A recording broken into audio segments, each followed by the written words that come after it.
Actual में ground level पे क्या रियलिटी है एमबीबीएस अब्रॉड इन नेपाल। लेकिन नेपाल में बहुत सारे इश्यूज हैं, कुछ स्कैम्स भी है जो स्टूडेंट को भी नहीं पता है, कहीं ना कहीं बैकएंड पे चीजें चल रही है एंड स्टूडेंट को पता भी नहीं लगता, उसका एडमिशन भी हो जाता है, सब कुछ सही भी रहता है एंड अच्छी बात है कि उसका एडमिशन हो रहा है, सब कुछ सही जा रहा है, but things can go wrong अगर स्टूडेंट को वो चीज नहीं पता। टीयू यूनिवर्सिटी के जो एग्जाम्स होते हैं वो टफ होते हैं।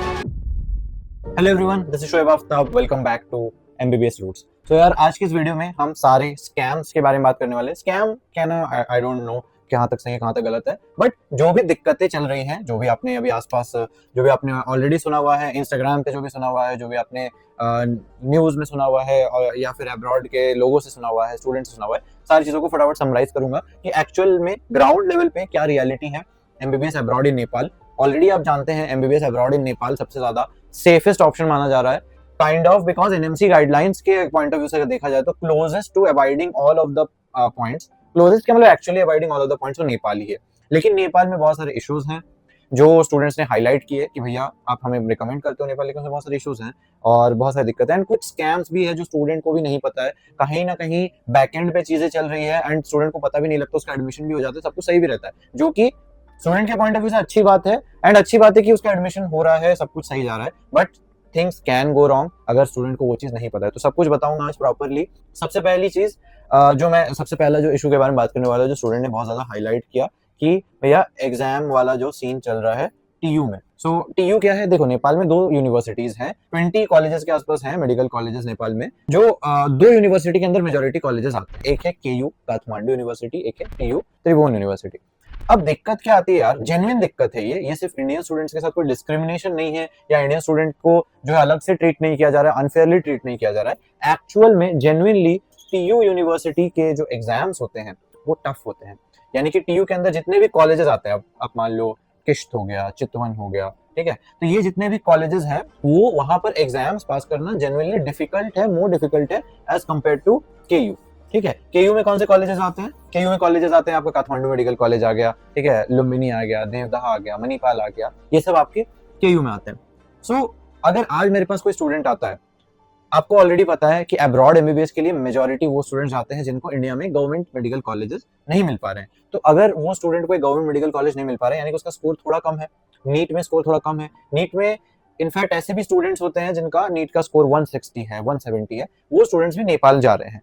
अब वो स्टूडेंट जब वो नेपाल में जा रहे हैं, वो स्टूडेंट्स को ऑलरेडी बहुत ज्यादा पढ़ाई करने की आदत नहीं है, या उनको जो है बहुत ज्यादा ह्यूज एकेडमिक लोड, वर्कलोड झेलने की मतलब क्षमता नहीं है, कैपेसिटी नहीं है उनके अंदर कि वो इतना ज्यादा डिफिकल्ट चीज को इतने कम टाइम में रिटेन करके एग्जाम में आउटपुट दे सके।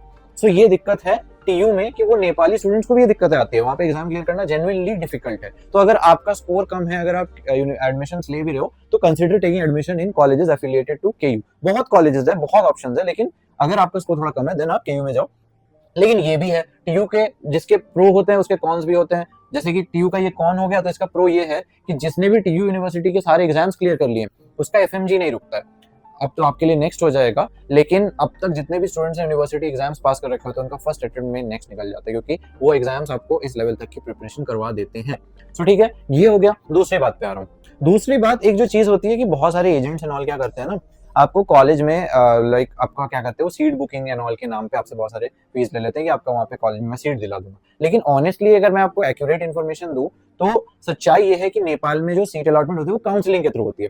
अगर आपको एक्यूरेट इन्फॉर्मेशन चाहिए कि कैसे होता है, क्या प्रोसेस रहता है, आपके नीट स्कोर का क्या असर होगा उस पर, तो आपको कुछ नहीं करना है, आपको स्क्रीन पे भी नंबर डिस्प्ले हो रहा है, नंबर पे कॉल करना है डायरेक्टली क्वेरी के लिए, या फिर मैं डिस्क्रिप्शन पे लिंक डालूंगा, लिंक पे आप अपना नेम, अपना स्टेट, अपना नीट स्कोर, सब कुछ डेटा डाल के हमारी टीम आपको खुद कॉल बैक अरेंज करेगी इंटरेस्टेड कंट्री के साथ, सब कुछ आपके जो है हमारे साथ मीटिंग करवाएगी, 1-on-1 काउंसलिंग करवाएगी, जहाँ पर मैं, दीपक साहू, अथर्व अग्रवाल, हम सब आपकी काउंसलिंग करेंगे। सो बेसिकली सेकंड जो चीज आती है कि भाई यार आपसे फीस ले लिया जाता है एंड आपको क्या होता है कि वहाँ पे बोलते हैं कि पक्का मिल जाएगा, तो वो पक्का की गारंटी कोई नहीं दे सकता। हाँ, कुछ कुछ कॉलेजेस में जहाँ पे पूरे सीट्स फिल नहीं होते हैं वहाँ पे बात अलग है, क्योंकि वहाँ पे सीट्स ही खाली रहती है, तो वहाँ पे तो पक्का मिल जाएगा। बट बहुत सारे ऐसे कॉलेजेस होते हैं जहाँ पर जेन्युइनली कट ऑफ नीट के मार्क्स बेसिस पे कट ऑफ हो जाता है, क्योंकि एमईसी काउंसलिंग के थ्रू ही नेपाल में आपको कॉलेजेस मिलते हैं। तो एमईसी जो काउंसलिंग होती है, काउंसलिंग में जिसकी सबसे ज्यादा मार्क्स होगी उसको पहले प्रेफरेंस दिया जाएगा, लाइक सबसे ज्यादा मार्क्स वाले को बुलाया जाएगा, बोला जाएगा कि आप कौन सा कॉलेज ले रहे हो, फिर वो ले लेगा, फिर उसके नेक्स्ट मार्क्स वाले बंदे को बुलाया जाएगा, उसको कॉलेज दिलाया जाएगा, फिर नेक्स्ट मार्क्स वाले को बुलाया जाएगा, उसको कॉलेज दिलाया जाएगा। तो इस टाइप से इट्स लाइक अ प्रेफरेंस कि सबसे ऊपर वाले मार्क्स को चॉइस सबसे ज्यादा मिलेगी। लाइक जैसे इंडिया में अपने को जैसे जो रैंक 1 वाला बंदा है उसको उसके पास सबसे ज्यादा पावर है कि वो कोई भी कॉलेज ले सकता है, वो एम्स भी ले सकता है, जिपमर भी ले सकता है, कोई भी ले सकता है, ठीक है। तो वो प्रेफरेंस टाइप होता है।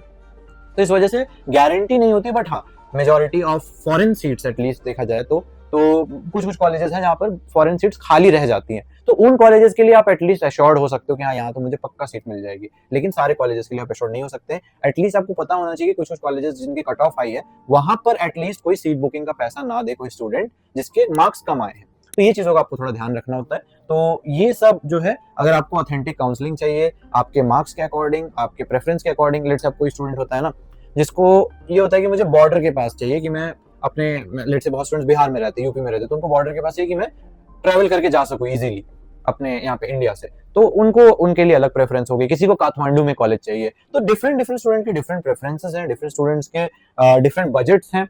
तो बजट एंड ऑल सब कुछ रिलेटेड अगर आपको एक्यूरेट काउंसलिंग चाहिए तो फिर से बता रहा हूँ, नीचे आपको फॉर्म लिंक मिलेगा या फिर आप डिस्प्लेड नंबर पे सीधे सीधे कॉल कर सकते हो। ऐसे ही एक्यूरेट इन्फॉर्मेशन, ऐसे ही स्कैम्स के बारे में, ऐसे ही चीजों के बारे में हम आपको क्लैरिटी लाकर, हमारा मिशन ही है इस चैनल को बनाने का कि सिर्फ स्टूडेंट को एटलीस्ट एक एक्यूरेट इन्फॉर्मेशन मिलने का एक प्रॉपर पोर्टल मिल सके, प्रॉपर इन्फॉर्मेटिव वीडियोस का एक जगह मिल सके जहां पर स्टूडेंट को एटलीस्ट सारी चीजों का पता हो, फिर वो अपना डिसीजन ले, एक इन्फॉर्म डिसीजन ले। That's it for today. मिलता हूं अगले वीडियो में।